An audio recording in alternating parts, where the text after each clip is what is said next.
Wow. I just watched, the latest episode of Solo Leveling today, and I gotta say, man, they oh shit, they don't fuck around with this episode. They just went all in like hog wild. This like the I don't know about you guys, but this episode was good. Like it was better than any other episodes like in the season 2 so far.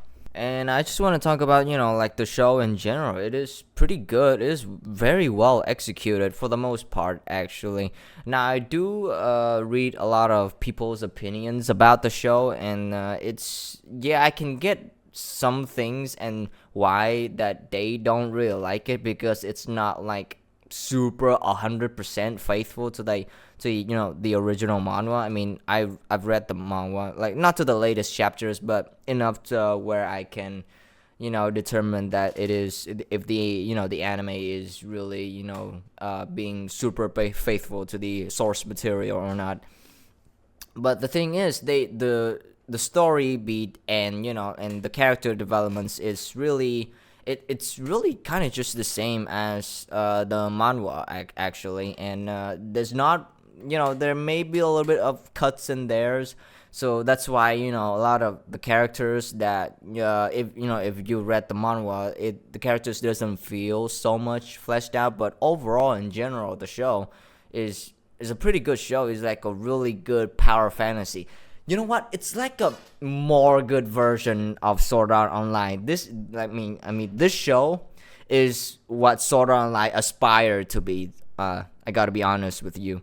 So that's kind of like the overall view of the solo leveling anime, as I put it out.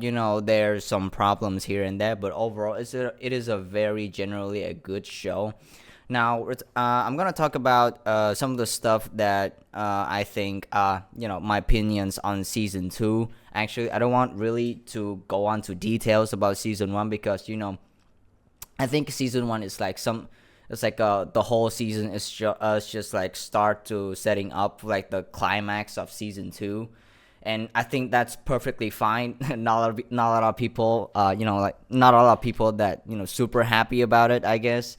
Well, I mean, there are some parts of season 1 here and there that you have a couple of really good fights, and especially the last fight with the red knight armor warrior. His name is Igris, I think. So Igris was a knight. He's not a warrior. That's my bad. Sorry, guys. And now let's keep moving on. And that's also a pretty good fight, and the animation is just super cool at the end of that episode. So probably like the best part is saving up to the last of season 1 and then setting up for the season 2. And and I gotta be honest, they put all of like the efforts, like the animators, I mean, put all of the efforts in like season 2 in terms of like a lot of the boss fights, like the elves, the ice elves, the demon king, and then recently today is the ant king. What do you call him? And then so that's like the pretty much like the best part of it. Now I'm gonna go into details a little bit of season 2 that I want to talk about. There may be spoilers here and there, but just a little warning to you guys. But I think that the problem is that they introduced like a lot of new characters from different ranks, like B ranks, A ranks, and then we have S ranks, and then they just poof, like after like 1 or 2 episodes, when our main characters are like done with the bosses, and have a like a super cool showdown with with the bad guys, with his minions and everything. And then that's that. The characters are just gone. The new characters, I mean. Now, I know for a lot of people, and I kind of agreed with this too, that this is solely for you to, getting to the idea of, following the main characters through phases, and then becoming a badass, like a true power fantasy anime. Like I get that. I don't have a problem with it. I just it's just maybe do something more interesting with the side characters. That can be cool. Like the fucking S rank Goto from Japan fucking died in seconds, like without just having to actually showing his skills or anything like that. I mean that's just. I mean that's just an oh no for me. Like, oh, that's just, man, that's kind of a shame, right? Right. Also, I can't help to think about the fact that a lot of the memes are silly but funny and also relevant to the point that I'm making right here. That there are moments like that. It's just it makes you go like, bruh, the hell, really? Like the last week's episode, Deuce just waiting for everyone to die, almost like literally died, and then jump in to farm the most aura. Like, you get what I mean? So yeah, that's that. Yeah, so that's my, like, the main problem that I have with the show. The other thing as well is sort of like the pacing before the boss fights that has some problems, especially with the Demon King Castle arc. It's just like a couple of montage before the boss fights, and then that's it. Like, they all did it, I think, in like just one episode. Like, the arc with the ice elves are okay.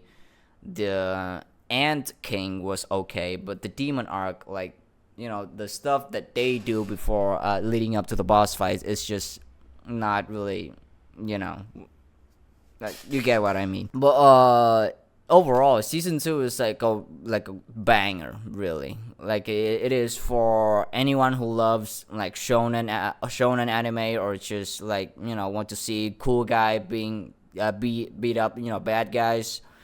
I mean, this is really for you, actually. I mean, it's not really a waste of your time.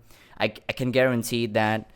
And yeah, I think that's all about I want to say about this the show. Can't recommend it enough. I give it about an 8 out of 10.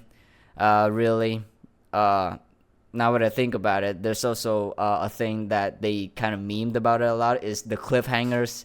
Man, that shit. Man, I tell you guys, that shit made me jump up and down in my chair. Oh my god. I maybe made me scream like Tom from that Tom and Jerry episode. It is crazy. I that that trick that they used on us, it's not cool, man. It's not cool at all. But yeah, it is overall, in general, is a very good show. I really recommend you guys to watch it. It's not like a masterpiece or anything, but it's just, a really good fun show to watch. Anyway, that's about it. See ya.